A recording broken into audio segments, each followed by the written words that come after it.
তোমাদের সম্মুখে যখন বার্ধক্যে পৌঁছে যায়, তাহলে তাদেরকে তাদের সামনে এই সবটুকু পর্যন্ত বলো না, এবং তাদেরকে ভৎসনা করো না, ধমকের স্বরে কথা বলো না, মাথা উঁচু করে ধমকের স্বরে চোখ রাঙায় কথা বলো না, বরং আদবের সাথে সম্মানের সাথে কথা বলো। সুবহানাল্লাহ।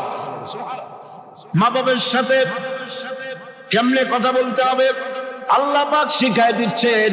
মা বাবার সঙ্গে কথা বলবা ভদ্রতার সাথে, সম্মানের সাথে, এবং তাদের সঙ্গে তাদের সাথে দোয়া করতে হবে আল্লাহ রাব্বুল আলামিনের কাছে। আল্লাহ পাক শিখাচ্ছেন ওয়াখফিদ লাহুমা জানাহাল যুল্লি মিনার রাহমা ওয়া কুর রাব্বিরহামহুমা কামা রাব্বায়ানি সাগীরা। হে পরওয়ারদিগার, এভাবে দোয়া করো। মা বাপ তাদের জন্য নরম এবং বিনীত হয়ে তাদের সামনে অবনত হও, করুণার ডানা বিছায়া দাও। মা বাবার জন্য কি করো? করুণার ডানা বিছায়া দাও, আর তাদের জন্য এইভাবে দোয়া করো, হে আমার রব, আমার শিশুকালে, আমার সহায়হীন সময়, আমার যখন কোনো উপায় ছিল না, পায়খানা করে বিছানায় পায়খানার ভিতরে পড়ে থাকতাম, সাফ করতে আমি পারি না, বলতেও পারি না, আমার ভাষা নাই, পেশাবের মধ্যে পৌষের শীতের রাতে পেশাবের মধ্যে পড়ে আছি, এত অসহায়, আমি না কাঁদলে কেউ আমার কাছেও আসে না, কথা বলতে পারি না। আমার অসহায় সময় আমার মা বাপ যেভাবে আমাকে স্নেহ করে লালন পালন করেছে, আমার মাবুদ অকৃত্রিম স্নেহ দিয়ে আমাকে যেভাবে লালন করেছে, আয় আল্লাহ তুমি আমার মা বাপকে তোমার রহমতের করে লালন পালন করো। পড়েন সব আমার সাথে, রব্বিরহামহুমা কামা রাব্বায়ানি সাগীরা। সবাই পড়েন রব্বিরহামহুমা কামা রাব্বায়ানি সাগীরা। আয় আমার রব, আমার মা বাবার উপর রহমত করো, শান্তিতে রাখো। আপনারা প্রত্যেক নামাজের মোনাজাতে আপনারা যখনই দোয়া করবেন এই দোয়া করবেন, মনে থাকবে? মনে থাকবে? খবরদার বলে যাবেন না। সূরা বনী ইসরাঈলের এই দুটি আয়াতের মধ্যে কয়েকটি শিক্ষা পাওয়া যায়। প্রথম হচ্ছে, মুমিনের উপর আল্লাহ রাব্বুল আলামিন আল্লাহর পরে সবচেয়ে বড় অধিকার করে দিয়েছেন পিতামাতা। আল্লাহর পরেই অধিকার কার? পিতামাতা। আল্লাহর ইবাদতের পরই পিতামাতার সাথে ভালো ব্যবহার করার নির্দেশ দিয়েছেন আল্লাহ পাক নিজেই। আর জোর করে মাতা পিতা বার্ধক্যে উপনীত হলে তাদের মেজাজের ভিতরে কিছুটা রুক্ষতা আসতে পারে, পারে না? মা বাপ যখন, মানুষ যখন বুড়া হয়ে যায় তখন মেজাজ কি ভালো থাকে না? এক পিড়ি সব বিমারি, একটা রোগী শত, এক বার্ধক্য শত রোগের উৎস। নানান রকমের রোগ ব্যাধি আসে, কানে কম শোনে, স্বাস্থ্য ভালো না, মেজাজ খারাপ, এই জন্য তাদের মেজাজটা একটু রুক্ষ হয়ে যায়। সন্তান তাতে যেন বিরক্ত না হয়, খুশির সাথে বরদাস্ত করতে হবে, এমনকি ওহ শব্দটি বলা যাবে না। সুবহানাল্লাহ। আল্লাহ নিষেধ করছেন বরদাস্ত। অনেক লোক আছে মা বাবা বুড়ো হয়ে গেছে, আর এই বুড়ো হয়ে যাওয়ার পর বিরক্ত হয়ে সন্তান বলতে থাকে, এই বুড়িটা মরে না কেন, বুড়াটা মরে না কেন? বলেন নাউজুবিল্লাহ। মরে না কেন? আমার বন্ধুগণ, কি করে এই কথা আপনার মুখ থেকে বেরোলো? আপনার কি মনে নাই আপনি যখন ছোট ছিলেন তখন অসুস্থ হয়েছেন, টাইফয়েড হয়েছে, রোগ হয়েছে, ডাক্তারপত্র তেমন সেকালে পাওয়া যেত না, আপনার কাছে বসে ঘরে বৈদ্যুতিক লাইট নাই, কেরোসিনের আলো জ্বালায়া মা শিয়রে বসে বসে কোরআন শরীফ তেলাওয়াত করে আর চোখের পানি দর দর করে পড়তে থাকে। আখিরি রজনীতে মা দুহাত উঁচু করে রোগাক্রান্ত মৃত্যু শয্যায় শায়িত সন্তানের পাশে বসে দোয়া করে, রব্বুল আলামিন আমার জীবনের বিনিময়ে আমার সন্তান তার হায়াত দারাজ করে দাও। যেই মা এমন করে দোয়া করে সন্তানের জন্য, সেই সন্তান বউর কথা মতো অথবা নিজেই মায়ের মেজাজ খারাপ দেখে বলে বুড়িটা মরে না কেন। নাউজুবিল্লাহ, আল্লাহ পাক বলছেন মাতা পিতার মান মর্যাদার দিকে লক্ষ্য রাখো। সূরা বনী ইসরাঈলের আয়াতে এই শিক্ষা পাওয়া যায়, মান মর্যাদার ভিতরে উপরে লক্ষ্য রাখো, কারণ এখন আয় রোজগার করতে পারে না আগের মতো, তাদের অভিমান আসতে পারে, যখন যা প্রয়োজন সন্তানটা দেয় না। বউ একটা ঘরের মধ্যে দাজ্জাল মার্কা, চাইলেও পায় না, নানা রকম অসুবিধার কারণে মান অভিমান হতে পারে, গোসা হতে পারে। আল্লাহ নির্দেশ করছেন সন্তান তুমি যেন মা বাপের সাথে রাগারাগি করবে না, মায়ের সাথে পিতার সাথে কোনো খারাপ ব্যবহার করবে না। কে নিষেধ করেছেন? বিনয়ের সাথে কথা বলো। আল্লাহ বলছেন মা বাবার সাথে কিভাবে কথা বলো? বিনয়ের সাথে, নরম সুরে, একান্ত অনুগত খাদেমের মতো কথা বলো। সুবহানাল্লাহ। পিতামাতার অসহায় এবং দুর্বল অবস্থায় তাদেরকে বেশি করে সম্মান করো, কারণ মনে রাখা দরকার তোমার হাজারো বিরক্তি সহ্য করেছে ছোটবেলায় তোমার মা বাবা, হাজার বিরক্তি সহ্য করেছে। কোলে উঠেছো, গাড়ি উঠেছো, পেশাব করেছো, পায়খানা করেছো, বিরক্তি সহ্য করে নাই মা? সহ্য করে নাই? হাজারো বিরক্তি সহ্য করেছে। এজন্য আল্লাহ পাক বান্দাকে স্মরণ করে দিয়েছেন, বান্দারে মা বাপের জন্য দোয়া করবি, রব্বির হামহুমা কামা রব্বায়ানি সগীরা।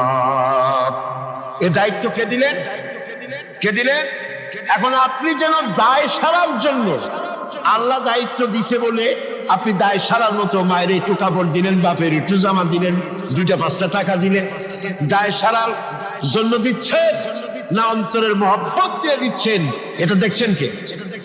দেখেন আল্লাহ কি বলছে, রব্বুকুম আ'লামু বিমা ফি নুফুসিকুম ইন তাকুনু সালিহিন ফাইন্নাহু কানা লিল আওয়াবিনা গফুরা। তোমার রব কিন্তু জানেন যে তুমি কি দায় সারা গোছের কাজ করছো, না আমার অর্পিত দায়িত্ব হিসেবে তুমি তোমার মাকে সম্মান করছো, টাকা দিচ্ছ, পিতাকে সম্মান করছো। আমি দেখতে পাচ্ছি। তবে আল্লাহ পাক তওবাকারীকে ভালোবাসেন, সালিহিনদেরকে ভালোবাসেন, আর আল্লাহ পাক হচ্ছেন গফুর, যিনি হচ্ছেন ক্ষমাশীল। দায়িত্ব পালন হিসেবে মহব্বত দিয়ে, ভালোবাসা দিয়ে, শ্রদ্ধা দিয়ে তোমার মা বাপের খেদমত করবে, দায় সারা গোছের জন্য না হয়। কারণ এককালে তুমি ছেলে যাদের মুখভেদ কি, ভালো করে শোনেন, এককালে আমরা সবাই মা বাপের মুখোমুখি ছিলাম না? বলেন ছিলাম না? এককালে তুমি যাদের মুখোমুখি ছিলে তারা আজ তোমার মুখোমুখি হয়ে গেছে। আবার সময় আসবে যখন আমরাও আমাদের সন্তানদের মুখোমুখি হয়ে যাব। তিলকাল আইয়ামু নুদাবিলুহা বাইনান নাস। এটাই হলো ইতিহাস, এরকমই হবে। দাদা বসেছিল পুকুর পাড়ে গোসল করবে, একেবারে কুজো হইয়া হাঁটু মাথার উপর উঠে গেছে। নাতি কাছে গিয়ে বলছে, দাদা বর্ষিটা কত দিয়ে কিনছো? দাদা তো বর্ষির মতো কুজো হয়ে গেছে। দাদা রসিকতা বুঝতে পেরেছেন। দাদা বলছেন, ভাই কেনা লাগবে না, সময় আসলে তুমিও একটা ফ্রি পাবা। কাজে আজকে আমরা এক সময় অসহায় ছিলাম, মা বাপ আমাদেরকে যত্ন করে লালন পালন করেছে, আজ তারা অসহায়। তুমি তাদেরকে যদি মর্যাদা দাও, তুমি যখন অসহায় হবে তোমার সন্তান তোমাকে অবশ্যই মর্যাদা দেবে। সূরা বাকারায় একটি আয়াতে আল্লাহ রাব্বুল আলামিন এভাবে বলেছেন, লা তা'বুদুনা ইল্লাল্লাহ ওয়া বিল ওয়ালিদাইনি ইহসানা। আল্লাহ ছাড়া কারো উপাসনা করো না এবং পিতামাতার সাথে অবশ্যই সদ্ব্যবহার করবে। সূরা বনী ইসরাঈল বললেন, সূরা বাকারার মধ্যে বলছে। এবার বলছে সূরা আনকাবুতে, وَوَصَّيْنَا الْإِنسَانَ بِوَالِدَيْهِ حُسْنًا। কত জায়গায় বলতেছেন আল্লাহ, আমি সমগ্র মানব মণ্ডলীকে তাদের পিতামাতার সাথে সদ্ব্যবহার করার জন্য উপদেশ দিচ্ছি, নির্দেশ দিচ্ছি। পৃথিবীর সমস্ত মানুষকে, এখানে মুসলমান বলা হয় নাই, গোটা বিশ্বের মানব মণ্ডলীকে আল্লাহর পক্ষ থেকে নির্দেশ করা হচ্ছে মা বাপের প্রতি শ্রদ্ধাশীল হও। সূরা কাহফে বলা হয়েছে, وَوَصَّيْنَا الْإِنسَانَ بِوَالِدَيْهِ إِحْسَانًا حملته أمه كرها ووضعته كرها وحمله وفصاله 30 شهرا। আমি মানব গোষ্ঠীকে নির্দেশ করেছি তোমার পিতামাতার ইহসান করো। তোমার মা তোমাকে গর্ভে ধারণ করেছে অত্যন্ত কষ্টের সাথে, আর ডেলিভারিও করেছে অত্যন্ত কষ্টের সাথে, আর 30টি মাস ধরে নিজের বুকের দুগ্ধ দিয়ে খাওয়াইয়া তোমার মানুষ করছে। খবরদার মা বাবার সঙ্গে নাফরমানি করো। মায়ের পেটের ভিতরে যখন সন্তান থাকে, পেটের ভিতরে যখন সন্তান থাকে, সন্তান নড়াচড়া করতে থাকে, মা বাবার স্বাভাবিক, মায়ের স্বাভাবিক অবস্থা তখন আর থাকে না। লক্ষ্য করেন, মায়ের স্বাভাবিক অবস্থা থাকে না, ক্ষুধা কম হয়ে যায়, খেতে পারে না, মাথা ঘুরাতে থাকে, শরীরের ভিতরে একটা অস্বাভাবিক অবস্থা বিরাজ করে, তার মাসিক অসুখটা বন্ধ হয়ে যায়। আল্লাহ রাব্বুল আলামিন তাকে খাওয়াবার জন্য, পেটের ভিতরে সন্তান বড় হচ্ছে, এই সন্তান খাবে কি, সেজন্য আল্লাহ রাব্বুল আলামিন মায়ের নাভির সঙ্গে আর সন্তানের নাভির সঙ্গে একটা তার লাগায় দিয়া মায়ের মাসিক রক্তগুলি এগুলি সন্তানের শরীরের ভিতরে সন্তানের শরীরকে দিয়ে আল্লাহ পাক বড় বানায় দেন। আর মা তখন দুর্বল হতে থাকে। এই সময় মাকে সবচাইতে বেশি ভালো খাবার দেওয়া উচিত। আমার দেশে মানুষেরা বোঝে না, পৃথিবীতে অপুষ্টি জনিত রোগে সবচাইতে ভোগে পৃথিবীর মধ্যে নারী, সব নারী, মেয়ে লোকেরা। সবচাইতে অপুষ্টি জনিত রোগে কারা ভোগে? মেয়ে লোকেরা। সেদিকে আপনাদের লক্ষ্য রাখা দরকার। আপনার সন্তান ধারণ করেছে, আপনার বংশকে রক্ষা করার দায়িত্ব পালন করছে স্ত্রী। তার সন্তান, তার পেটে যখন সন্তান এসেছে তখন তাকে ভিটামিন খেতে দিতে হবে, ক্যালসিয়াম খেতে দিতে হবে, দুধ খেতে দিতে হবে, মাছ খেতে দিতে হবে, শাক খেতে দিতে হবে, গোশত খেতে দিতে হবে, ভালো ভালো খাবার তাকে দিতে হবে। এটা দেওয়া দায়িত্ব আপনি। তার রক্তগুলি সব সন্তানের মধ্যে চলে যাচ্ছে। এখন দেখুন আল্লাহ রাব্বুল আলামিন কি করছে, রক্তগুলি নাভির ভিতর থেকে, পাইপের মধ্য থেকে শরীরের মধ্যে আল্লাহ দিয়ে দিচ্ছেন, মুখের মধ্যে দিয়ে আল্লাহ খাওয়ার নাই, মুখটাকে আল্লাহ পাক পবিত্র রেখে দিলেন, যাতে করে দুনিয়া আসার পরে বান্দা যেন ওই পবিত্র মুখ দিয়ে আল্লাহ রাব্বুল আলামিনের নামের জিকির করতে পারে। দুনিয়ায় যখন আসলো, সন্তান যখন দুনিয়া আসলো, লাইনটা কেটে গেল। কয়টা লাইন ছিল? বোঝেন না কথা? মার পেটের মধ্যে লাইন ছিল কয়টা খাবারে? একটা লাইন ছিল। যখন দুনিয়া আসলো সঙ্গে সঙ্গে লাইনটা কেটে দেওয়া হলো। দাত্রীতে কাটুক, নার্সে কাটুক, ডাক্তারে কাটুক, লাইনটা তার কেটে দেওয়া হলো। খাবারের লাইন ছিল, লাইন কাটা। এখন কি খাবে? দেখুন আল্লাহ রাব্বুল আলামিনের কুদরত কত। মায়ের খেদমত কেন করবেন? পেটের মধ্যে বসে তার রক্ত খেয়েছেন, তার রক্ত দিয়ে আপনার শরীর বড় হয়েছে। আর দুনিয়া আসার পর যখন একটা লাইন কেটে দেওয়া হলো, লাইন একটা কেটে গেল, আল্লাহ পাক বুকের মধ্য দিয়া মায়ের বাচ্চার মুখের মধ্যে ডবল লাইন চালু করে দিলেন। ডবল লাইন চালু করে দিয়েছেন, দুধ এসে গিয়েছে। এই দুধ সৃষ্টি করেছেন কে? সন্তান। ক্ষুধা লাগলে বলে চাইতে পারে না, বলতে পারে না। আল্লাহ রাব্বুল আলামিন মায়ের কলিজার ভিতরে এমন আকর্ষণ দিয়েছেন সন্তানের প্রতি। সন্তান যখনই ক্ষুধা লাগে, সন্তান কাঁদতে থাকে, আর কান্নার আওয়াজে মায়ের কলিজার ভিতরে অসহ্য বেদনা শুরু হয়ে যায়, সন্তানের প্রতি আকর্ষণ সৃষ্টি হয়ে যায়। যত কাজ থাকুক না কেন সব ফেলে দিয়ে মা দৌড়ে গিয়ে কলিজার টুকরা সন্তানকে বুকের সাথে জড়াইয়া ধরে। এজন্য বাচ্চা যখন গর্ভে থাকে, আল্লাহ নবী বলেছেন, আল মারআতু ইযা হামিলাত কানা লাহা আজরুস সাইমিল কাইম আল মুখবিতিল মুজাহিদ ফি সাবিলিল্লাহ। আল্লাহ পাকের নবী বলেন, মায়ের পেটে যখন সন্তান থাকে, এই সন্তান পেটে থাকার কারণে রাতের বেলা যে ঘুমাতে পারে না ঠিক মতো, সারা রাত দাঁড়ায় দাঁড়ায় ইবাদত করলে যত সওয়াব হইতো, আল্লাহ পাক মায়ের আমলনামায় সেই সওয়াব লিখে দেন। মা যে খেতে পারে না ঠিক মতো খেতে পারে না, এই জন্য 10টি মাস রোজা রাখতে পারে যে সওয়াব হতো মায়ের আমলনামায়, আল্লাহর নবী বলেন রোজার সওয়াব আল্লাহ পাক তার আমলনামায় লিখে দেন। সে যে কষ্ট বরদাস্ত করে, এই কষ্ট বরদাস্ত করার জন্য পেটে ধারণের কষ্ট আর ডেলিভারির কষ্ট করার কারণে পুরুষেরা জিহাদ করে যে সওয়াব পাবে, মা সন্তান পেটে ধরে ডেলিভারি করে সন্তান মানুষ করে সেই জিহাদের সওয়াব পাইয়া যাবে। জোরে বল সুবহানাল্লাহ। আমার বন্ধুগণ, এসব আল্লাহ পাক মানুষকে দান করেছেন। মা বাপের খেদমত করতে বলেছেন, মাকে ভুলে যেও না, মায়ের প্রতি শ্রদ্ধাশীল হও, মায়ের জন্য আল্লাহর কাছে দোয়া করো, আমার কাছে মা বাপের জন্য প্রার্থনা করো। রব্বির হামহুমা কামা রাব্বায়ানি সগীরা। পড়েন সবাই, রব্বির হামহুমা কামা রাব্বায়ানি সগীরা। আয় আল্লাহ, আমার মা বাপ যেমন স্নেহ করে আমাকে লালন পালন করেছে, তুমিও আমার মা বাপকে তোমার রহমতের করে লালন পালন করো।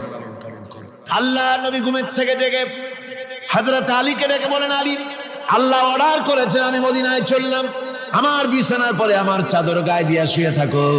হযরত আলী বলেন, আল্লাহর হাবিব, আপনার চাদর গায়ে দিয়ে ঘুমিয়ে থাকবো, সকালবেলায় কাফির বেঈমানেরা আপনার বিছানার পরে আপনার চাদর গায়ে দেওয়া অবস্থায় আমি আলীকে তারা মুহাম্মদ মনে করবে, আর আমি আলীকে নবী মনে করে তারা তাদের তরবারি দিয়া কেটে কেটে টুকরা টুকরা করে আমারে বিদায় করে দেবে দুনিয়া থেকে।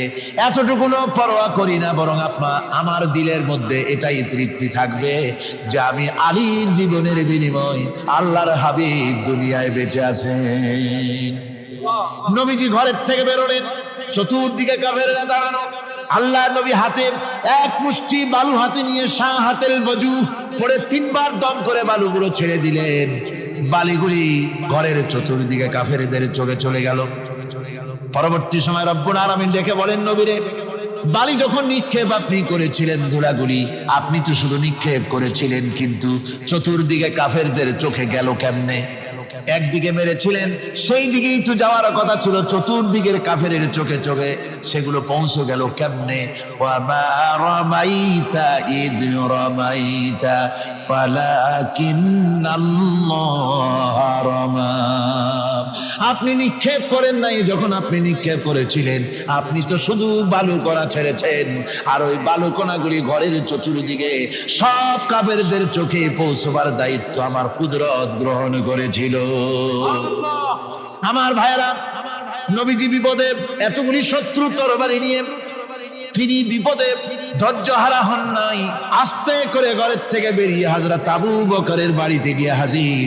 দরজায় গিয়ে আওয়াজ দিলেন, আবু বকর। অমনি দরজা খুলে গেল, লাব্বাইক ওয়া সাদাইক। হুজুর বলেন, আবু বকর রে, একটা ডাকে কেমনে সাড়া দিলে? তুমি কি ঘুমাইছিলে না?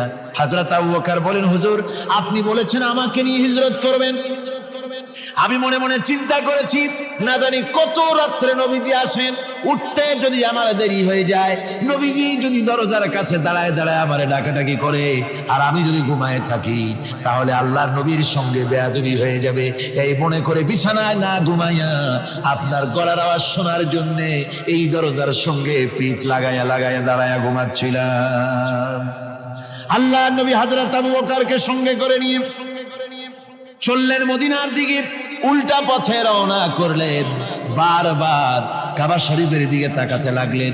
বুখারী শরীফে এসেছে, নবীজি বারবার কাবার দিকে তাকিয়ে বলতেছেন, রে কাবা, বড় আশা ছিল তোর কাছে থাকবো, তোর খেদমত করব, কিন্তু তোর নিষ্ঠুর সন্তানেরা তোর কাছে আমারে থাকতে দিল না রে। আল্লাহ নবী মিসফালা দিয়ে জাবালে কেদোয়ার উপর দিয়ে চলে গেলেন জাবালে সুরে। গুহার কাছে যখন গিয়েছেন, হযর রক্ত হয়ে গেল। হযরত আবু বকর রাদিয়াল্লাহু তাআলা আনহু বলছেন, হুজুর আর উপায় নাই, দিন হয়ে গেল, এখন বুঝি ধরা পড়ে যাব। ওই গুহার মধ্যে গিয়ে আশ্রয় নেই। তবে আপনি দাঁড়ান, গুহার ভিতরে পাহাড়িয়া গুহা, বিচ্ছু থাকতে পারে, সাপ থাকতে পারে, আমি আগে ঢুকি। যদি কোনো হিংস্র প্রাণী থাকে আমার উপর দিয়ে আঘাত হয়ে যাক, আল্লাহর নবী হেফাজতে থাকুন। হযরত আবু বকর রাদিয়াল্লাহু তাআলা আনহু গুহার ভিতরে নামলেন। নেমে গুহা সাফ করে হুজুরকে ডাকলেন। হুজুর তাশরীফ ফরমালেন গুহার মধ্যে। হুজুর বলেন, আবু বকর, হেঁটে হেঁটে কষ্ট হয়ে গেছে, তুমি বসো, তোমার উরুর উপরে মাথা রেখে আমি একটু ঘুমায়ে যাই। আল্লাহর হাবিব ঘুমায় গেলেন। হযরত আবু বকর লক্ষ্য করে দেখেন চতুর্দিকে অনেকগুলি গর্ত দেখা যায়। এই গর্ত থেকে সাপ আসতে পারে, বিচ্ছু আসতে পারে মনে করে নিজের গায়ের চাদর ছিঁড়ে ছিঁড়ে গর্তগুলি বন্ধ করা শুরু করে দিলেন। কয়েকটা গর্ত বন্ধ করার মতো চাদর আর নাই, পাও দিয়ে চেপে ধরলেন। এক পাহাড়িয়া বিষধর সাপ বেরোবার জন্য চেষ্টা করে বেরোবার পথ খুঁজে নেই পেয়ে হযরত আবু বকরের পায়ের উপরে দংশন করেছে। বিষের যন্ত্রণায় হযরত আবু বকরের চোখ থেকে পানি দরদর করে পড়ছে। রাসূলুল্লাহর ঘুম ভেঙে গেল। আল্লাহ নবী তাকে বলেন, আবু বকর, চোখে পানি কেন? বাড়ির কথা বুঝি মনে পড়ে গেছে? হযরত আবু বকর বলেন, ইয়া রাসূলুল্লাহ, আল্লাহর নামে কসম করে বলি, যেই দিন আমি ঈমান এনেছি ওই দিন থেকে আমার মা বাপ, আমার করে আমার সন্তান, আমার স্ত্রী, আমার জায়গা জমি ঘর বাড়ি, এমনকি আমার নিজের আত্মার চাইতে হুজুর আপনারে ভালোবাসি বেশি। তাহলে কাঁদো কেন? হযরত আবু বকর বলেন, হুজুর, বাড়ির জন্য কাঁদি না, ছেলে পেলের জন্য কাঁদি না, সাপে দংশন করেছে, যন্ত্রণায় কাঁদতেছি। আল্লাহ নবী সঙ্গে সঙ্গে মুখ থেকে থুতু বার করে যন্ত্রণার জায়গায় লাগাই দিলেন। সঙ্গে সঙ্গে যন্ত্রণা বন্ধ হয়ে গেল। হুজুর বললেন, আবু বকর, প্রথম যখন তোমার এই আঘাত করেছিল সাপে, আমাকে কেন তাড়াতাড়ি বলো নাই? এতক্ষণ তো তোমার কষ্ট হতো না। হযরত আবু বকর বলেন, ইয়া রাসূলুল্লাহ, ওটা তো সাপে কাটার যন্ত্রণা, ওই যন্ত্রণায় আমার রক্ত জ্বলতেছে, যন্ত্রণায় যন্ত্রণায় আমার কলেজাটা যদি ফেটেও যেত। আল্লাহর হাবিব আরাম ফরমাচ্ছিলেন, আমি তাকে আরামে বিঘ্ন ঘটাতে পারতাম না। আমার ভাইয়েরা, হযরতে আবু বকর, হযরতে রাসূল দুজন বসে আছেন। এমনি সময় কাফের বেঈমানেরা খুঁজতে খুঁজতে জায়গা মতো এসে গেছে। একজনে বলে ভিতরে আছে, আর একজনে বলে নাই। পায়ের যদি থাকবে তাহলে মাকড়সায় জাল বুনালো কি করে, পাখি ডিম পেড়ে বসে আছে কি করে, তাদের সন্দেহ হতে লাগলো। এর মধ্যে না একজন বলে আছে আর একজন বলে নাই। হযরত আবু বকর ভয়ের চোটে কেঁদে ফেলেছেন, হুজুর আর উপায় নাই। এই যে অবস্থা, এই অবস্থার ভিতরে, এই অবস্থার ভেতরেও আল্লাহ নবী এতটুকু ঘাবড়ে যান নাই। শত্রুরা তরবারি নিয়ে এসেছে, সুযোগ পেলেই একটু তাকালেই দেখতে পাবে, তুলে মেরে ফেলে দেবে। আল্লাহর হাবিব মোটেই ধৈর্য হারালেন না, এতটুকুন হতাশ হলেন না। আল্লাহ পাকের হাবিব তার সাথীকে কি বললেন? তখন কোরআনে কারীম সূরা তাওবার মধ্যে আল্লাহ তা উদ্ধৃত করেছেন মুমিনদের জন্য, ইযহুমা ফিল গার ইয ইয়াকুলু লিসাহিবিহি লা তাহজান ইন্নাল্লাহা মা'ানা। ও আমার সাথী, ও বন্ধু, ভয় করো না, চিন্তা করো না, আমরা মাইনরিটি নই, আমরাই মেজরিটি।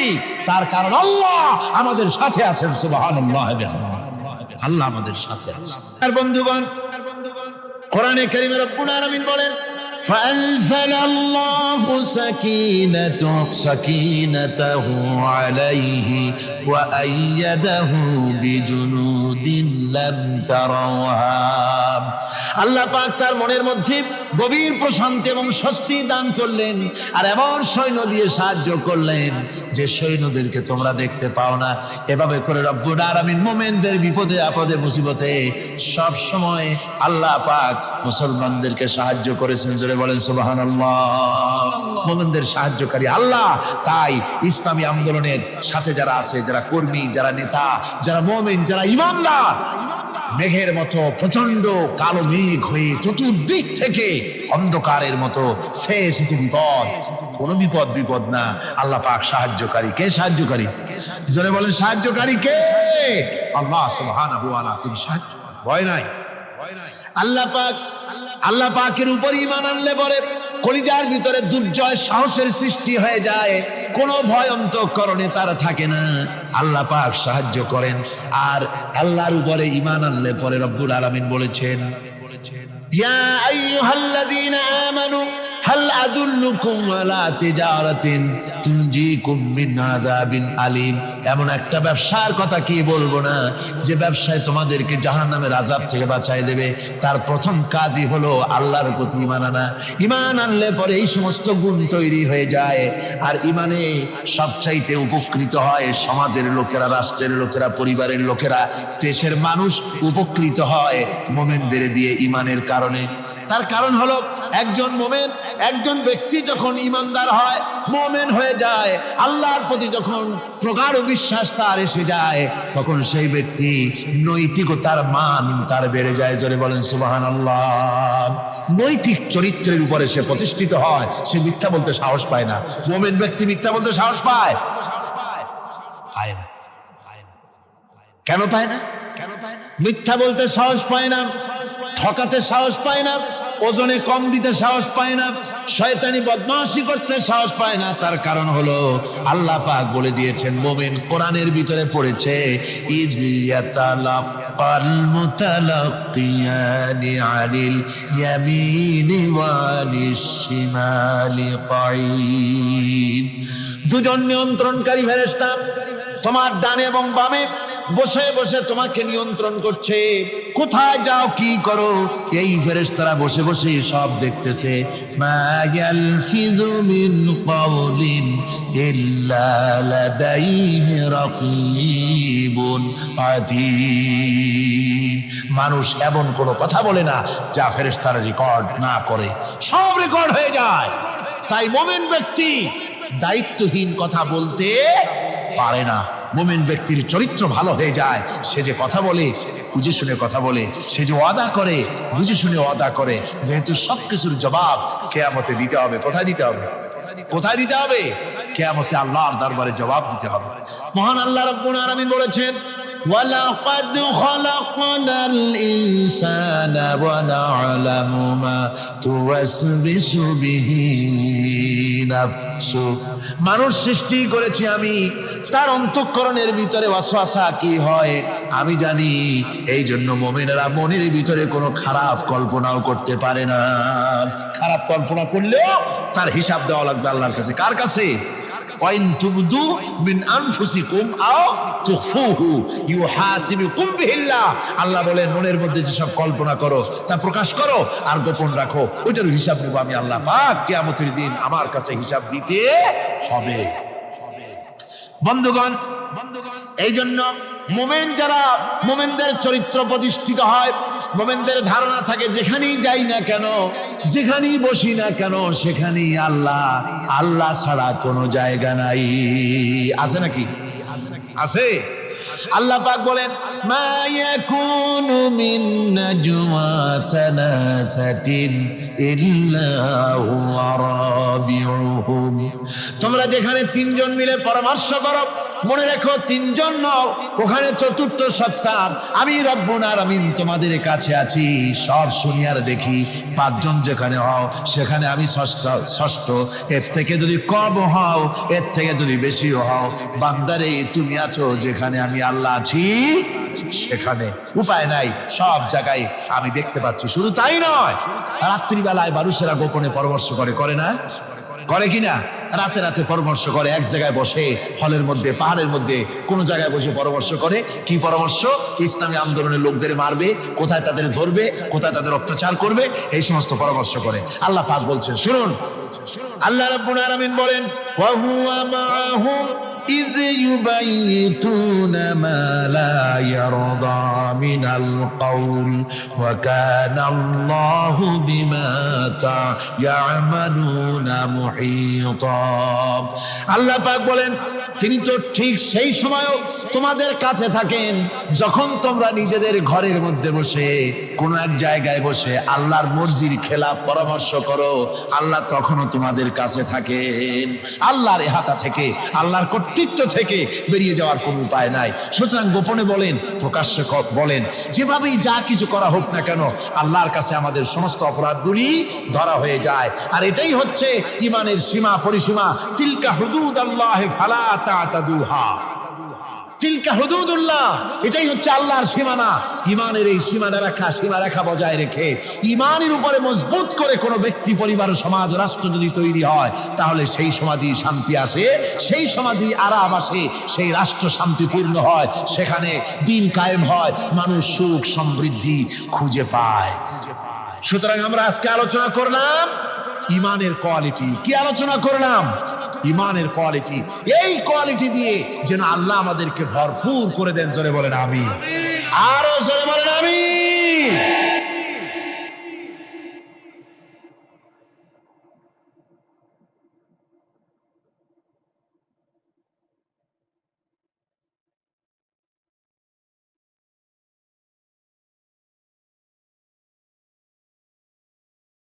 একবার রাসূল পাক সাল্লাল্লাহু আলাইহি ওয়াসাল্লামের কাছে একজন মুশরিক এসেছেন, তার কাছে একটা ভাঙা মূর্তি। হুজুর জিজ্ঞেস করলেন, তোমার মূর্তিটা ভাঙা কেন? লোকটি বলল যে এটি হচ্ছে আমার খোদা, একে আমি সব সময় সাথে রাখি, না জানি কোন সময় কোন বিপদে পড়ি, এই জন্য সাথে রাখি বিপদ থেকে বাঁচার জন্য। পথিমধ্যে আমার প্রকৃতির ডাক এলো, পেশাব পায়খানায় যাওয়ার প্রয়োজন হলো, তো মনে করলাম এমন জায়গায় এই খোদা নিয়ে যাওয়া উচিত না। খোদাকে রাস্তার উপরে রেখে তারপরে গেলাম কাম সারতে। কাম সেরে এসে দেখি যে এইটার মাথা থেকে শুরু করে পা পর্যন্ত ভিজা। মনে করলাম খোদার শরীর ভিজা, না জানি নিশ্চয়ই কোনো পবিত্র বরকতপূর্ণ পানি হবে। তো এই বরকতপূর্ণ পানি আমি নিজে একটু টেস্ট করলাম, জিহ্বা দিয়া চাটলাম, খাইলাম, দেখলাম যে কেমন কেমন গন্ধ আসে, আর কি একটা টক টক জাতীয় বিশ্রী রকমের। তো মনে করলাম পবিত্র পানি এরকমের গন্ধ হবে কেন? এদিক ওদিক তাকালাম, তাকিয়ে দেখি দূরে একটা কুকুর দাঁড়ানো, তার নিচের থেকে পানি টপকাচ্ছে। তখন ভাবলাম যে আসলে কোন বরকতের পানি এটা। আমি তখন রাগ করে এইটা ঠ্যাং ধরে আছাড় মারলাম যে তুই কি খোদা না তুই একটা হুদা? তুই তো নিজেরই ঠেকাতে পারিস না বিপদ থেকে, তো আমারও ঠেকাবি কি করে? হাদিস শরীফ এসছে, রাসূল পাক সাল্লাল্লাহু আলাইহি ওয়াসাল্লাম তখন হেসে দিয়েছিলেন। সে হাসিতে হুজুরের দন্ত মোবারক বিকশিত হয়েছিল, শরীর মোবারক কেঁপে উঠেছিল। হুজুর জিজ্ঞেস করলেন, আমার কাছে কি বক্তব্য এসেছো? লোকটি বলছে, হুজুর আমার কাছে আজকে এইসব জিনিসের ব্যর্থতা, অসারতা ধরা পড়েছে, আমি তাওহীদের আশ্রয় নিতে এসেছি। আল্লাহর নবী বললেন, পড়ো লা ইলাহা ইল্লাল্লাহু মুহাম্মাদুর রাসূলুল্লাহ। মুমিন ব্যক্তি আত্মমর্যাদার সৃষ্টি হয় তার কলিজার মধ্যে, আত্মসম্ভ্রম, আত্মসম্মান। সে কারো কাছে মাথা নত করবে না, তার কারণ সে জানে আমি যার গোলাম তিনি হচ্ছেন সকল ক্ষমতার উৎস। সকল ক্ষমতার উৎস কে? চিল্লায় বলতে হবে, সকল ক্ষমতার উৎস কে? কিন্তু আমার দেশের পার্লামেন্ট, আমার দেশের সংসদ, এই সংসদে নেতা নেত্রীরা সেখানে বসে বলেন সকল ক্ষমতার উৎস, সকল শক্তির উৎস জনগণ। বলেন এরকম, সকল ক্ষমতার উৎস জনগণ। এই ধরনের কথা বলা শিরক, বিশ্বাস করাও শিরক। জনগণের ক্ষমতা কোথায়? জনগণ শুধু ভোটের ক্ষমতা রাখে, ক্ষমতা দেওয়ার মালিক আর ক্ষমতা ছিনায় নেওয়ার মালিক। জোরে বলেন কে? জনগণই যদি ক্ষমতার মালিক হয়, তাহলে 9 বছরের রাজার 10 বছরের সাজা হয় কেমনে? জনগণ ক্ষমতার মালিক নয়, এটি একটি মিথ্যে কথা। এই কথাটি শিরক। কোন মুসলমানের কথা বিশ্বাস করা উচিত নয়। কথা বুঝতে পেরেছেন? কোন মুসলমানের বিশ্বাস করা উচিত নয়। আল্লাহ পাক পরিষ্কার বলেছেন, আন্নাল কুওয়াতা লিল্লাহি জামিআ, সমস্ত ক্ষমতার উৎস কেবলমাত্র আল্লাহ সুবহানাহু ওয়া তাআলা। কিন্তু বেকুবরা বোঝে না, জনগণকে খুশি করার জন্য, তাদের ভোট যেন বারবার পাওয়া যায়, এই জন্য বলে সমস্ত ক্ষমতার উৎস জনগণ। বেকুবেরা, পাগলেরা বুঝে না, সেই জন্যই তারা এই কথাগুলি বলে। কয়েকটি কথা আমাদের দেশে চালু আছে যে কথাগুলি শুনলে খুবই খারাপ লাগে। একটা হচ্ছে সকল ক্ষমতার উৎস জনগণ, এটি মারাত্মক শিরকপূর্ণ কথা। আরেকটি কথা, যখন রেডিও টিভিতে বলা হয় যে কুতুবদিয়া, হাতিয়া সন্দ্বীপ, কক্সবাজার উপকূলীয় এলাকায় থেকে 280 মাইল স্পিডে বাতাস প্রবাহিত হবে, 30 ফিট উঁচু হয়ে জলোচ্ছ্বাস হবে, গ্রেট ডেঞ্জার সিগন্যাল নাম্বার 10 দেখাবার জন্য বলা হলো। সাথে সাথে তারপরেই রেডিও টিভি থেকে, সরকারি যন্ত্র থেকে সরকারের লোকেরা বলতে থাকেন, এই বিরাট তুফান, জলোচ্ছ্বাস এবং ঘূর্ণিঝড়ের মোকাবেলা করার জন্য সেনাবাহিনী প্রস্তুত করে রাখা হয়েছে। কি বেকুবি! 30 ফুট জলোচ্ছ্বাস হবে, সেনাবাহিনী করবে কি? বন্দুক নিয়ে দাঁড়ায় থাকবে? মোকাবেলা করবা?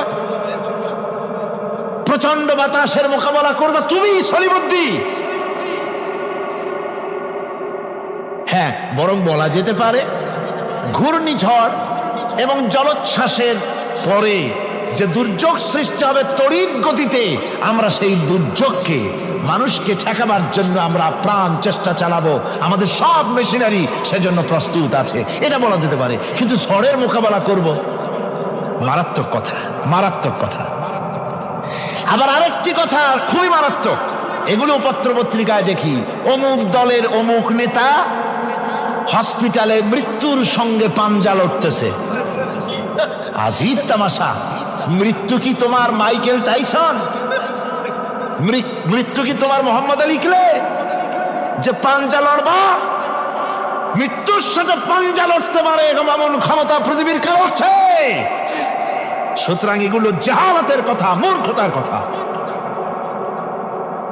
মৃত্যু যন্ত্রণায় ভুগছে এটা বলা যায়, মৃত্যু যন্ত্রণায় কষ্ট পাচ্ছে বলা যায়। মৃত্যুর সাথে পাঞ্জা লড়ছে, সলিমুদ্দিন সাহস তো কম না। আমার ভাইয়েরা, সুতরাং সমস্ত ক্ষমতার উৎস কেবলমাত্র আল্লাহ সুবহানাহু ওয়া তাআলা।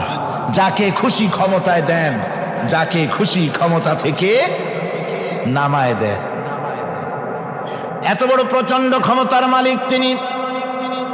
রাতকে দিন বানান, দিনকে রাত বানিয়ে দেন, সাগরকে নগর করেন, নগরকে সাগরে পরিণত করে দেন, আমিরকে ফকির করেন, ফকিরকে আমির বানায় দেন, রাস্তার মানুষ ধরে নিয়ে, অপরিচিত লোক একজন ধরে নিয়ে রাষ্ট্রের মালিক বানায় দেন, প্রেসিডেন্ট বানায় দেন। আবার সম্মানের ফুলের মালা দিয়া গলা থেকে শুরু করে পা পর্যন্ত ফুলের মালা দিয়া ভরে দেন। নাফরমানি যখন বাড়তে থাকে, এত বড় ক্ষমতার মালিক আমার আল্লাহ রব্বুল আলামিন ফুলের মালাগুলি বাদ দিয়ে ফুলের মালার পরিবর্তে জুতার মালা গলায় পরাইয়া ফাঁসির মঞ্চে ঝুলাইয়া দেন। পারেন কিনা? প্রচন্ড ক্ষমতার মালিক তিনি। তিনি যদি কারো ক্ষমতা ছিনিয়ে নিবেন, এটা যদি সিদ্ধান্ত হয়, পৃথিবীর মানুষ তাকে ক্ষমতার উপরে রাখতে পারে? আর আল্লাহ যদি কাউকে ক্ষমতা দিতে চান, সেই ক্ষমতা থেকে তাকে মাহরুম কেউ করতে পারে? পারেন। সমস্ত ক্ষমতার একমাত্র মালিক হচ্ছেন কে? আল্লাহ সুবহানাহু ওয়া তাআলা। মানুষেরা বোঝে না, তাই আত্মম্ভরিতা ক্ষমতার মোহে কি করবে দিশা করতে পারে। এই জন্য যারা মুমিন হবে তাদের এই চিন্তা মনের মধ্যে থাকবে, আত্মমর্যাদা আসবে, কারো সামনে হাত পাতবে না, হাত পাতবে তো আল্লাহ সুবহানাহু ওয়া তাআলার কাছে, কাউকে ভয়ও করবে না। আত্মমর্যাদার কারণে সে তার রিজিক সম্পর্কেও নৃশংস হয়ে যাবে, অর্থাৎ রিস্ক সম্পর্কেও তার পরোয়া থাকবে না যে হক কথা যদি বলি তাহলে যদি আমার চাকরি না থাকে। আছেন এরকম লোক, হক কথা যদি বলি চাকরি যদি না থাকে, দাওয়াত যদি আর না হয়, গুলি খেয়ে যদি মরি, এই চিন্তাও মুমিনের লোকের মধ্যে থাকে না, যেহেতু তার আত্মমর্যাদা এসেছে। রিস্কের মালিক মসজিদের মুতাল্লি নয়। অনেক ইমাম আছে মসজিদে, হক কথা বলতে সাহস পায় না, আছে না? চট্টগ্রামে না থাকতে পারে, বিভিন্ন জেলায় আছে, হক কথা বলার সাহস পায় না, মনে করে রিস্কের মালিক মুতাল্লি অথবা সেক্রেটারি। আর দুর্ভাগ্যজনক সত্য, বাংলাদেশের অধিকাংশ মসজিদের মুতাল্লি আর সেক্রেটারি এমন লোক যারা ধর্মনিরপেক্ষতাবাদে বিশ্বাসী, যারা ইসলামের রাজনীতিতে বিশ্বাস করে না। এ ধরনের বহু লোক মসজিদের সেক্রেটারি, মেম্বার, মুতাল্লি হয়ে বসে আছে আর মসজিদের ইমামদেরকে হক কথা বলতে দেয় না, আছে না? ইমাম সাহেবরা, আমি কিন্তু পাইকারি কথা বলছি না, আলহামদুলিল্লাহ যোগ্যতা সম্পন্ন ইমাম আছেন যারা কথা বলেন। আবার কিছু লোক আছে যারা ভয় পান, আমি তাদের উদ্দেশ্যে বলছি, কোরআনে কারীম বলছে রিস্কের মালিক হচ্ছেন আল্লাহ সুবহানাহু ওয়া তাআলা। তোমার রিস্কের পরোয়াটা কিসের? ইন্নাল্লাহা হুয়ার রাজ্জাকু যুল কুওয়াতিল মাতিন। রিস্কের মালিক তো আল্লাহ পাক, তার হাতেই সমস্ত রিস্ক। রিস্ক কার হাতে? বাংলাদেশ পৃথিবীর দ্বিতীয় বৃহত্তম মুসলিম দেশ, এই দেশে বসে মসজিদে কথা বলতে ভয় পায় মুসলমানেরা, মসজিদে বসে কথা বলতে ভয় পায়। কিন্তু ভারতের দিকে তাকান, ভারতের দিল্লির জুমা মসজিদের ইমাম আব্দুল্লাহ বুখারী, লোকটার জন্য দোয়া এসেই যায় দিল থেকে। যখন কলকাতার হাইকোর্টে কোরআনে কারীমকে ব্যান করে দেওয়ার জন্য মামলা দায়ের করা হলো, দিল্লির জুমা মসজিদের ইমাম বক্তৃতা করলেন। সেই বক্তৃতার ক্যাসেট আমার কাছে পৌঁছানো হয়েছিল। আমি বক্তৃতা যখন শুনছিলাম আমার মনে হচ্ছিল যেন তার মুখ থেকে আগুন বর্ষণ হচ্ছে। তিনি বলতেছিলেন যে ভারতকে আমরা সাজাইছি, এ ভারতকে আমরা পাতা পল্লব দিয়ে, শাখা প্রশাখা দিয়ে, ফুল দিয়ে, ফল দিয়ে গোটা ভারত 850 বছর বসে আমরা সাজিয়েছি। এ ভারতের কুতুব মিনার আমার, এ ভারতের তাজমহল, শীষমহল, এ ভারতের দেওয়ানি আম, দেওয়ানি খাস, এ ভারতের যা কিছু দেখার, যা কিছু সৌন্দর্য সব মুসলমানেরা করেছে। সেই মুসলমানদের কলিজা, সেই মুসলমানদের রূহ, গোটা পৃথিবীর মুসলমানদের মহৎ, পৃথিবীর শ্রেষ্ঠ নেয়ামত আল্লাহ রাব্বুল আলামিনের আখেরি কালাম কোরআনের বিরুদ্ধে কেস হয়েছে। আব্দুল্লাহ বুখারী বলছেন, এই কোরআনের বিরুদ্ধে কোরআন ব্যান করার মতো রায় যদি ভারতের কোন জজ মুখ দিয়ে উচ্চারণ করে কোরআন ব্যান করা হলো, তিনি বলছেন আমি ভারতের জুমা মসজিদের ইমাম শুধু নই, ভারতের 20 কোটি মুসলমানের ইমাম আমি। তিনি বলছেন যদি কোরআনে কারীমকে ব্যান করার রায় ঘোষণা করবে যে জজ, সে জজকে আমি পায়ের নিচে পাড়ায় ধরে বাম হাত দিয়ে তার জিহ্বাটা টেনে ছিঁড়ে ফেলে দেব। আমার দেশে ভারতের মসজিদের ভেতরে ইমামরা যে কথা বলতে সাহস পায়, আমার দেশের মসজিদের অনেক ইমাম, আগে যারা একটু সাহস পেত, এখন আবার অনেকের মধ্যে কোন জেলায়, চিটাগংয়ে না কিন্তু কোন জেলায় সাহস একটু কমে গেছে। তার কারণ কিছু বেয়াদব রাজনীতিক তারা বলেছে মসজিদের মধ্যে রাজনীতি করতে দেওয়া হবে না। ওরা হচ্ছে বেয়াদব। জোরে বলেন ওরা কি? আরো জোরে বলেন ওই সব রাজনীতিবিদরা কি?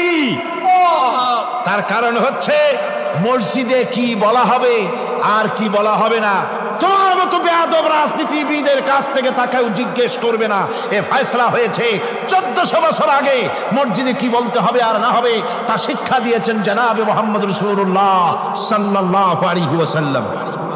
ওলামাদেরকে মসজিদে ইমামতি যারা করে তারা হচ্ছে ইমাম নেতা।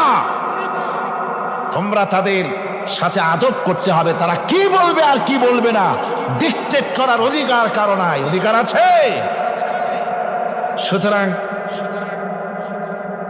আলিমদেরকে, মুমিনদেরকে, যারা নাকি কালেমা পড়ে মুসলমান হয়, তাদের সকলের এই সাহস মনের মধ্যে আসা দরকার, ব্যক্তিত্ব আসা দরকার।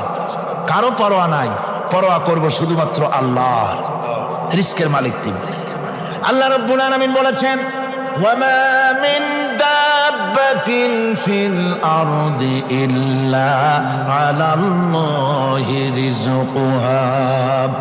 এই পৃথিবীর বুকে এমন কোন বিচরণশীল জীব নাই যে জীবের রিস্কের দায়িত্ব আমি আল্লাহ আমার নিজ হাতে গ্রহণ করি নাই। সব জীবের রিস্কের চাবি আমার হাতে। কার হাতে? তাহলে ভয়টা কিসের? আপনার একটা পেট, তাই নিয়ে এত চিন্তা। অথচ এই পৃথিবীতে আল্লাহ পাক বলেন অসংখ্য প্রাণী আছে যাদের কোনো সঞ্চয় নাই। শকুন, শকুনের মরা গরু অনেকগুলি ব্যাংকে জমা আছে নাকি? কবে কোথায় একটা মরা গরু পাইছে আর খোঁজ নাই, খবর নাই। ওগুলা কি না খাইয়া মরতে দেখছেন রাস্তায় পথে ঘাটে? সুবহানাল্লাহ। অসংখ্য প্রাণী এভাবে দুনিয়া আছে। আল্লাহ রাব্বুল আলামিন বলেন যাদের কোনো সঞ্চয় নাই, যারা কোনো সঞ্চয় করে না, এ ধরনের সাপগুলি, শিয়ালগুলি, বাঘগুলি, পাখিগুলি, জলচর প্রাণী, স্থলচর প্রাণী আর অন্তরিক্ষে মহাশূন্যে উড়ে বেড়ায় যে সব প্রাণী, এ ধরনের শত সহস্র কোটি কোটি প্রাণী, তারা সকাল বেলায় খালি পেট নিয়ে বেরিয়ে যায়। খালি পেট নিয়ে সকাল বেলায় বেরিয়ে গেল, আবার সন্ধ্যায় যখন বাসায় ফেরে সমস্ত প্রাণীগুলির পেট আল্লাহ রব্বুল আলামিন ভরে দেন। সুবহানাল্লাহ। একটা প্রাণীও খালি পেটে বাড়ি ফেরে না। সুবহানাল্লাহ, সুবহানাল্লাহ। অথচ তাদের কিন্তু জন্ম নিয়ন্ত্রণের ব্যবস্থাও নাই।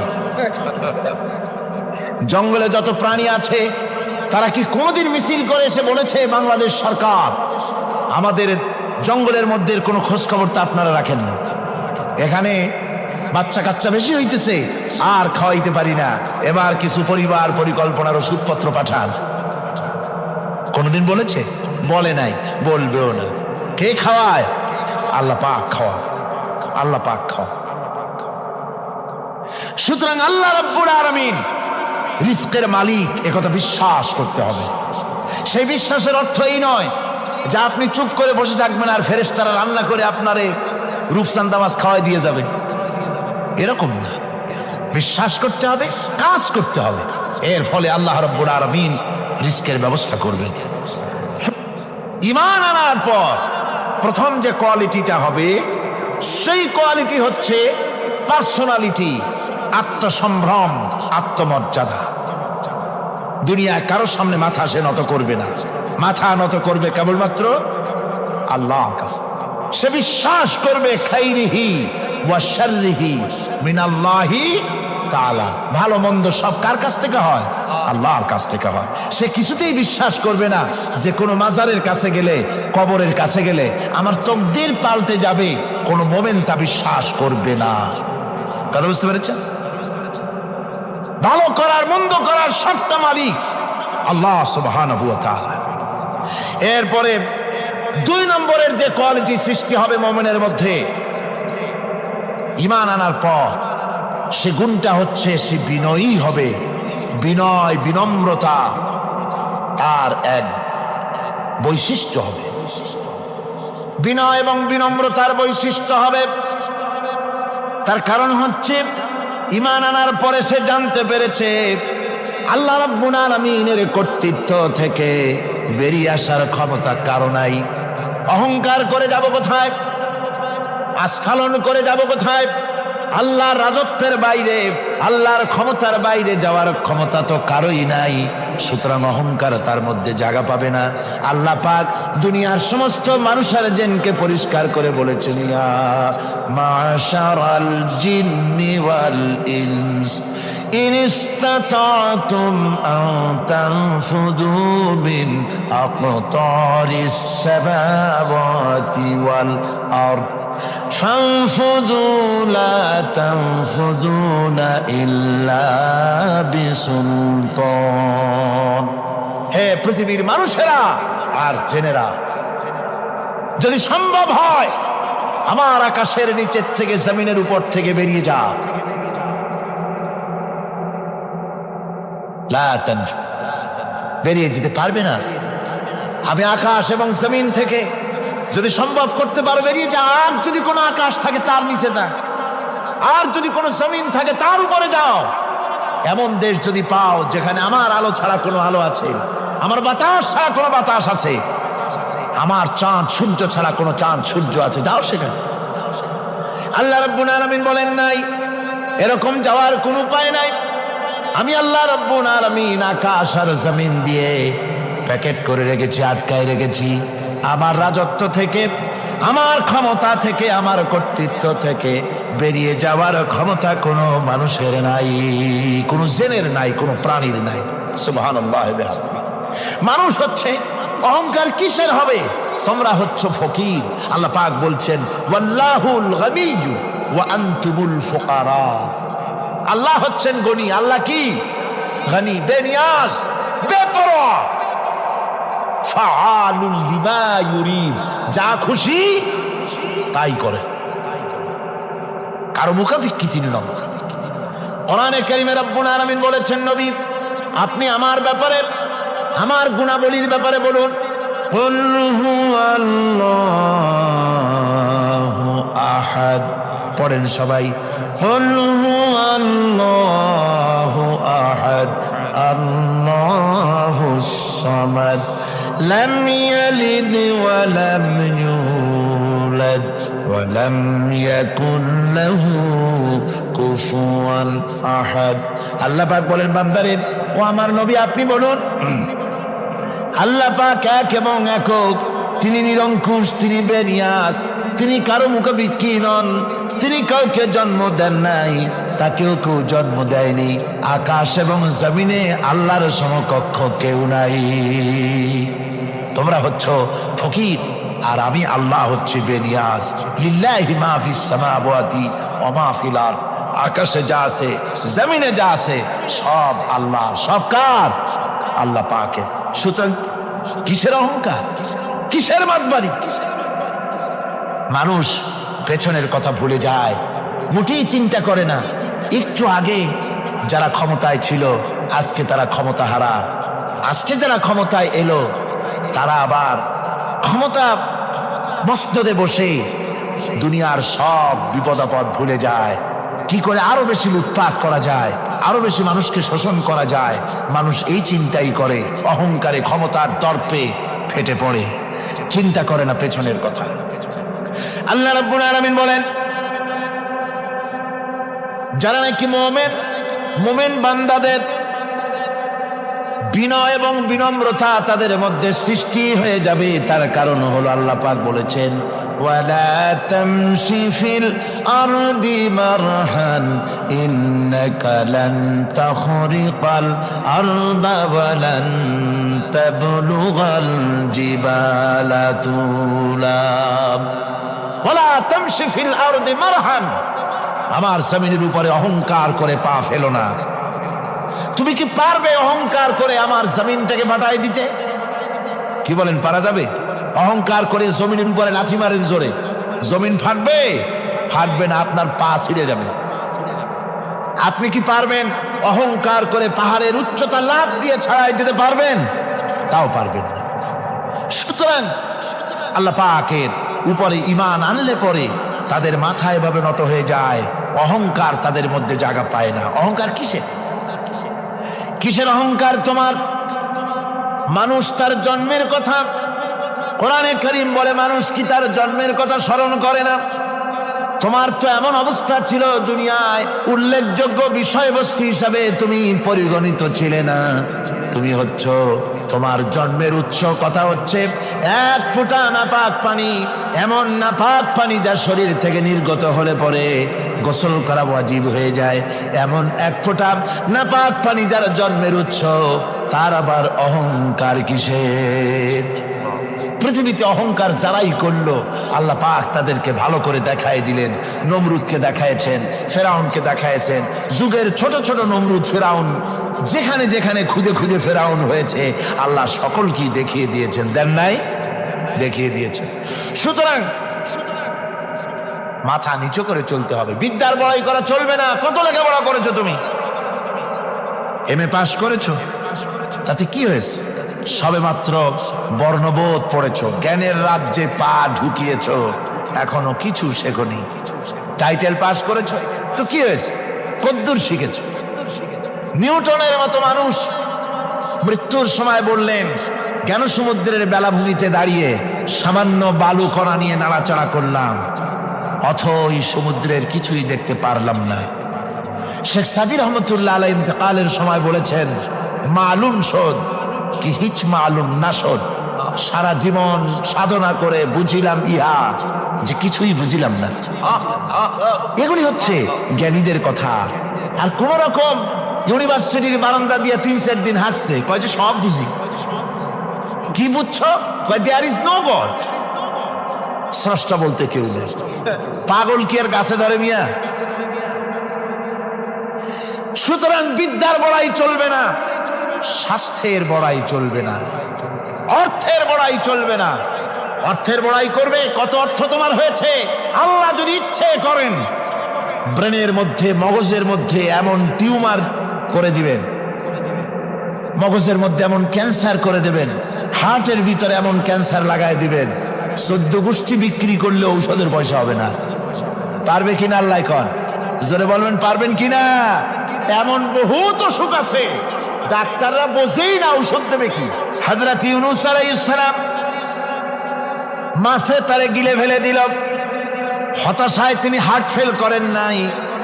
মাছের পেটের মধ্যে যদি কেউ চলে যায়, বেরিয়ে যাওয়ার জন্য কোনো ব্যাকডোর আছে নাকি কন?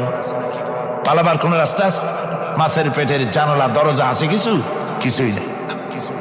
তিনি হতাশ হলেন না, মাছের পেটের ভেতরে বসে হযরত ইউনূস আলাইহিস সালাম বুক ভরা আশা নিয়ে আল্লাহর দরবারে তিনি ঘোষণা করলেন, লা ইলাহা ইল্লা আনতা সুবহানাকা ইন্নী কুনতু মিনাজ জালিমিন। পড়েন না সবাই, লা ইলাহা ইল্লা আনতা সুবহানাকা ইন্নী কুনতু মিনাজ জালিমিন।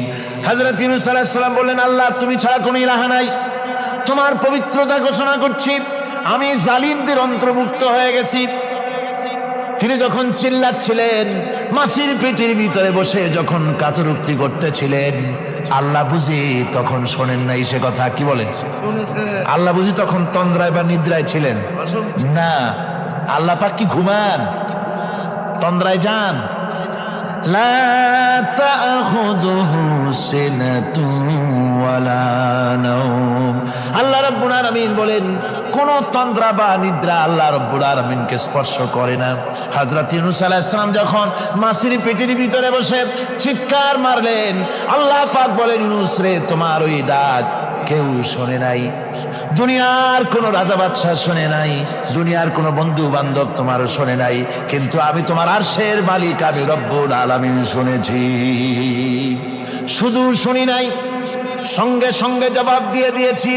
ফাস্তাজাবনা লাহু ওয়া নাজ্জাইনাহু মিনাল গাম্মি। পড়েন, ফাস্তাজাবনা লাহু ওয়া নাজ্জাইনাহু মিনাল গাম্মি ওয়া কাযালিকা নুজিল মুমিনিন। আল্লাহ পাক বলেন, আমি জবাব দিলাম। মাছের পেটের ভিতরে বেদনা শুরু হয়ে গেল। মাছ আর তলদেশে শুয়ে থাকতে পারলো না, সাঁতরাতে পারলো না, মাছ ভেসে উঠল উপরে। পেটের যন্ত্রণায় মাছ কিনারায় চলে এসে বমি করে দিতে পারলে যেন বাঁচি, এই অবস্থা মাছের হলো। কিনারায় চলে এলো, বমি করে ইউনূস আলাইহিস সালামকে ফেলে দিল। মাছও বাঁচলো, ইউনূস আলাইহিস সালামও বাঁচলো। আল্লাহ রাব্বুল আলামিন বলেন, মুমিনেরা শোনো, শুধু ইউনূসকে নয়, ওয়া কাযালিকা নুজিল মুমিনিন, এইভাবে করে মুমিন বান্দারা যদি আমাকে ডাকি, আমার কাছে যদি হাত ফাইলায়, আমি আল্লাহ রাব্বুল আলামিন মুমিনদের এভাবে বিপদ মুক্ত করে দেই। আল্লাহ পাক বিপদ মুক্ত করে দেন। ওয়া ইয়াত্তাকিল্লাহা ইয়াজআল লাহু মাখরাজা, আল্লাহকে যে ভয় করে আল্লাহ তার জন্য রাস্তা খুলে দেন। জোরে কোন সুবহানাল্লাহ। দেখেন ইউসুফ আলাইহিস সালাম, জুলাইখা তাকে আটকায় ফেলেছে ঘরের মধ্যে, তালা দেওয়া, খিল দেওয়া, সিটকানি মারা, পালাবার পথ নাই, চতুর্দিকে উলঙ্গ নগ্ন চিত্র। আর এই সুন্দরী যুবতী নারী জুলাইখা তার প্রেম নিবেদন করেছে হযরত ইউসুফের কাছে। যৌবনে ভরা টকবগে যৌবনের যুবক হযরত ইউসুফ আলাইহিস সালাম, সৌন্দর্যের পিরামিড, বাঁচার কোনো পথ নাই জুলাইখার কুপ্রবৃত্তি চরিতার্থ করে দেওয়া ছাড়া। কিন্তু হযরতে ইউসুফ আলাইহিস সালাম আল্লাহ রাব্বুল আলামিনকে ডাকলেন, হতাশায় ভেঙে পড়লেন না, আল্লাহকে ভয় করলেন, আল্লাহকে ডাকলেন। আল্লাহকে ডেকে, আল্লাহকে ভয় করে তালাবদ্ধ দরজার দিকে যখন দৌড় মারলেন, রব্বুল আলামিন আপন কুদরতে দরজার তালাগুলি খুলে দিলেন। ভাইরা আমার, এভাবে করে মুমিনেরা কখনো হতাশ হয় না। ফাইন্না মাআল উসরি ইউসরা, ইন্না মাআল উসরি ইউসরা। মনে রাখতে হবে, দুঃখ কষ্টের সাথে থাকে সুযোগ সুবিধা, আর প্রত্যেক অসচ্ছলতার সাথে থাকে উদার সচ্ছলতা। এর কোনো বিপরীত কখনই হয় না। আল্লাহ রাব্বুল আলামিন এইভাবে করে মুমিনদেরকে বলেছেন যেন তারা হতাশায় ভেঙে না পড়ে। আল্লাহ পাক বলে, বান্দা যখন আমাকে ডাকে, আমি বান্দার একদম নিকটে, তার ঘাড়ের চাইতেও নিকটে। ওয়া নাহানু আকরাবু ইলাইহি মিন হাবলিল ওয়ারিদ, আমি আমার বান্দার সারা যে রগের উপরে তার মাথা, এর থেকেও আমি আমার বান্দার বেশি নিকটে। সুবহানাল্লাহ পড়ে। আমি তোমার কাছে, আমার কাছে মাপ চাও, যত বড় গুনাহ হোক। ওয়া ক্বালা রাব্বুকুম উদউনি আস্তাজিব লাকুম, তোমার প্রভু তোমাকে ডেকে বলেছে আমাকে ডাকো, আমি মাফ করে দেব। সুবহানাল্লাহ ওয়া বিহামদিহি, কত বড় কথা। আমাকে ডাকো, নিরাশ হয়েও না, হতাশ হয়েও না। আল্লাহর গজব বেশি না রহমত বেশি? আল্লাহর রহমত বেশি। হাদিসে কুদসির ভিতরে এসেছে, আল্লাহ পাক বলেছেন, কোন বান্দা যদি আমার দিকে এক বিগত অগ্রসর হয়, আমার রহমত তার দিকে এক হাত এগিয়ে যায়। কোন বান্দা যদি আমার দিকে হেঁটে আসে, আমার রহমত তার দিকে দৌড়ে যায়। বান্দা যখন আল্লাহর দরবারে দুহাত উঁচু করে চোখের পানি ফেলে দেয়, মুসলিম শরীফের হাদিসের ভিতরে এসেছে, গভীর রাতের তৃতীয় অংশে আল্লাহ রাব্বুল আলামিন প্রথম আকাশে আসেন আর ডেকে বলেন, পৃথিবীতে আছো নাকি কেউ গুনাহ করে জীবন বরবাদ করে দিয়েছো, আমার কাছে মাপ চাও। ঋণগ্রস্ত আছো, অসুস্থ আছো, অপমানিত আছো, কে আছো মাজলুম, আমাকে ডাকো, আমার কাছে বলো, আমি ডাকের সাড়া দেব, জীবনের আশা পূরণ করে দেব। ওই সময় যেই সমস্ত লোকেরা কান্দে তাহাজ্জুদের নামাজ পড়ে, আল্লাহ জিজ্ঞেস করেন ফেরেশতারা, অমুক অমুক দেশ অমুক অমুক বান্দারা কান্দে কেন? ফেরেশতারা বলে, রব্বুল আলামিন তুমি তো ভালো করে জানো। আল্লাহ বলেন, জানি, তবুও তোমাদের মুখে শুনতে চাই। তারা বলে, রব্বুল আলামিন তোমার এই বান্দা গুনাহ করেছি, গুনার জন্য মাপ চায়, জাহান্নাম থেকে বাঁচতে চায়। আল্লাহ পাক বলেন, ফেরেশতারা আমার এই বান্দারা আমারে দেখেছে নাকি? বলে দেখে নাই। বলে আমার দোজখ দেখেছে নাকি? বলে না, তাও দেখে নাই। আমার বেহেশত দেখেছে নাকি? বলে না, তাও দেখে নাই। আল্লাহ পাক বলেন, ফেরেশতারা সাক্ষী থাকো, ওরা আমাকে দেখে নাই, আমার বেহেশত দোজখ কিছুই দেখে নাই, শুধুমাত্র আমার নবীর কথা, আমার কোরআনের কথা বিশ্বাস করে আরামের ঘুমকে হারাম করে যেভাবে তারা কাঁদতেছে, সাক্ষী থেকে যাও ফেরেশতারা, আমার রহমতের দরিয়ায় জোশ মেরেছে, আমার ওই ক্রন্দনরত বান্দাগুলিকে আমি আল্লাহ মাফ করে দিলাম। সুতরাং মুমিন বান্দা যারা, আল্লাহর মুমিন বান্দা যারা, এই ইমানের কোয়ালিটি এটাও, হতাশায় নিরাশায় ভেঙে পড়বে না। গুনাহ তো মানুষই করে, গুনাহ হয়ে গেছে, মাপ চাও। তোমার গুনাহ কদ্দূর? তোমার গুনাহ যদি হয় পাহাড় সমান, আল্লাহর রহমত আকাশ সমান। জাহান্নামের কঠিন শাস্তি থেকে বাঁচতে হলে আল্লাহর প্রতি ঈমান আনতে হবে। আর ঈমান আনলে যে কোয়ালিটিগুলি হওয়া উচিত, সেগুলি আমি আপনাদের সামনে আলোচনা করছি। এরপর আরেকটি কোয়ালিটি হবে মুমিনের, তা হলো কঠোর কঠিন বিপদে অবিচল থাকবে, বিপদে ভেঙে পড়বে না। বিপদ আপদ, শত্রুতা, ক্ষয় ক্ষতি যা কিছু হয় সবই আল্লাহর পক্ষ থেকে, এটা মেনে নিতে হবে এবং ধৈর্য ধারণ করতে হবে। বিপদ মুসিবত শুধু উম্মতের জন্য নয়, দুনিয়ার সমস্ত নবীদের বিপদ এসেছে, হয় নাই? নবীদের বিপদ আসে নাই? কোরআনে কারীম থেকে শুনুন, আল্লাহ রাব্বুল আলামিন বলেন, ওয়াকাযালিকা জাআলনা লিকুল্লি নাবিয়্যিন আদুওয়াম মিনাল মুজরিমিন। আল্লাহ পাক বলেন, এমনি করে আমি সকল নবীদের শত্রু বানিয়ে দিয়েছি সব পাপিষ্ঠ আর অপরাধ প্রবণ লোকদেরকে। প্রত্যেক যুগে নবীদের শত্রু ছিল, প্রত্যেক যুগে নবীদের কি ছিল? শত্রু ছিল। সে শত্রু কারা ছিল? আল্লাহ পাক বলছেন নবীদের শত্রু ছিল পাপিষ্ঠ আর অপরাধ প্রবণ লোক, এরাই ছিল নবীদের দুশমন।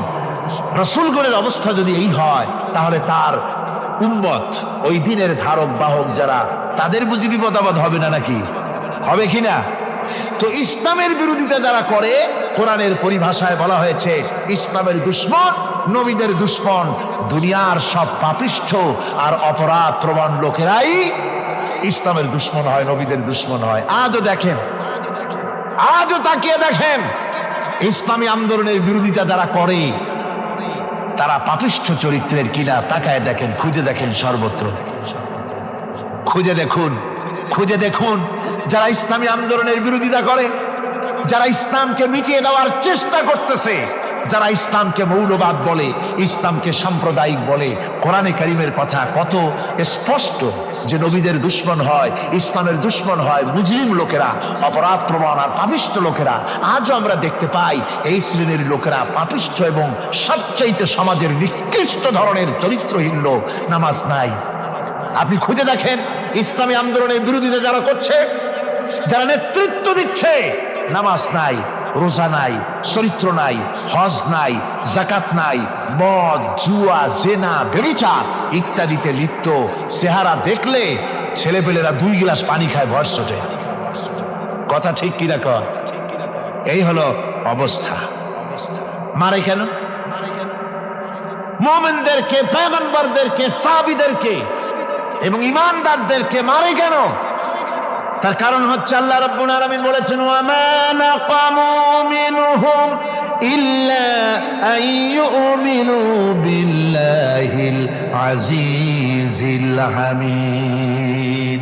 কাফিররা ঈমানদার লোকদেরকে অন্য কোন অপরাধী নির্যাতন চালায় না, নির্যাতন চালায় শুধু এই কারণে, যেহেতু মুমিন লোকেরা পরাক্রমশালী, আল্লাহ রাব্বুল আলামিনের দ্বীনকে কায়েম করতে চায়, তার উপরে ঈমান এনেছে, এই কারণেই তারা মারে। ঠিক কিনা কর? যুগে যুগে নবীদের উপরে, সাহাবীদের উপরে যে অত্যাচার হয়েছে, সেই অত্যাচার এই কারণেই হয়েছে, অন্য কোনো কারণে নয়। এই কঠিন বিপদে অবিচলতা এবং ধৈর্যের দৃষ্টান্ত নবীগণ পেশ করেছেন পৃথিবীর বুকে। আমরা দেখেছি ইব্রাহিম আলাইহিস সালামকে আগুনে ফালানো হয়েছে, আছে না কোরআন শরীফে? আমি কিন্তু গল্প করতেছি না, সব কোরআনের কথা। কিসের কথা? ইব্রাহিম আলাইহিস সালামকে আগুনে ফালানো হচ্ছে। অপরাধ কি? অপরাধ হচ্ছে হযরত ইব্রাহিম আলাইহিস সালাম দাওয়াত দিয়েছেন, লা ইলাহা ইল্লাল্লাহ। জোরে পড়েন, লা ইলাহা ইল্লাল্লাহ, লা ইলাহা, লা ইলাহা ইল্লাল্লাহ মুহাম্মাদুর রাসূলুল্লাহ। হযরত ইব্রাহিম আলাইহিস সালাম দ্বীনের দাওয়াত দিয়েছেন, এক আল্লাহর দাওয়াত দিয়েছেন, ঈমানের দাওয়াত দিয়েছেন। আর কোন অপরাধ ছিল না। নমরুদ সহ্য করতে পারল না। কোরআনে কারীমের মধ্যে সব কথাগুলি আল্লাহ পাক এই জন্য বিধৃত করেছেন, এই জন্য কোরআনে কারীমের মধ্যে সব কথা উঠায় দিয়েছেন, যাতে করে মুমিনেরা বিপদ আসলে পরে যেন ঘাবড়ে না যায়। ইব্রাহিম আলাইহিস সালামকে আগুনে ফেলানো হচ্ছে। ফেরেশতা বলছে, ইব্রাহিম তোমারে আগুনে ফেলায় দেওয়া হতেছে, আমার কাছে সাহায্য চাও, আমার কাছে ক্ষমতা আছে, আগুনগুলো উঠাইয়া নমরুদের বংশ জ্বালাইয়া দেব। হযরত ইব্রাহিম ফেরেশতার কাছে সাহায্য চাইছিলেন নাকি? তিনি বললেন, ফেরেশতা তোমার কাছে সাহায্য কেন চাইব? আমি তো এমন কোন অন্ধ আল্লাহর ইবাদত করি না যেই অন্ধ স্রষ্টা তার গোলামের দুঃখ দুর্দশা না দেখেন। আমি তোমার কাছে সাহায্য চাইব না। হযরত ইব্রাহিম আলাইহিস সালাম পাশ করলেন। কি বলেন, পাশ করছেন না? ঈমানের পরীক্ষায় পাশ।